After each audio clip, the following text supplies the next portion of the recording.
قرآن کریم کے اندر اللہ تعالیٰ فرماتے ہیں فَأَصْبَحَ حَشِيمًا تَذْرُوهُ الرِّيَاحُ، کتنی ایسی ہستیاں تھیں، کتنی ایسی بستیاں تھیں، کتنے ایسے لوگ تھے، کتنے ایسے فرعون تھے جو اکڑ کر چلتے تھے، جو متکبر تھے، گردن میں سریا تھا، انسان کو انسان نہیں سمجھتے تھے، عورتوں بچوں کا قتل کرتے تھے۔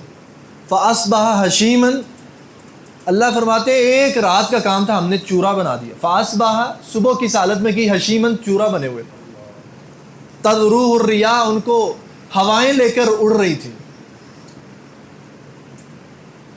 اللہ کی زمین پر فخر، غرور، تکبر اور اوقات کتنی تھی اللہ کی طاقت کے سامنے۔ فَأَصْبَحَ حَشِيمًا تَذْرُوهُ الرِّيَاحُ، کہ ایک رات کی مار تھے، ایک ہوا کی مار تھے، ہوا نے ہی چورا کر دیا، کھوکھلے کھجور کے تنوں کی طرح پڑے ہوئے تھے، ایسا چورا بنایا۔ تذروہ الرِّيَاحُ، ان بستیوں کو، ان ہستیوں کو اللہ کا لشکر، ہوائیں جو ہیں وہ اڑائے پھر رہی تھی۔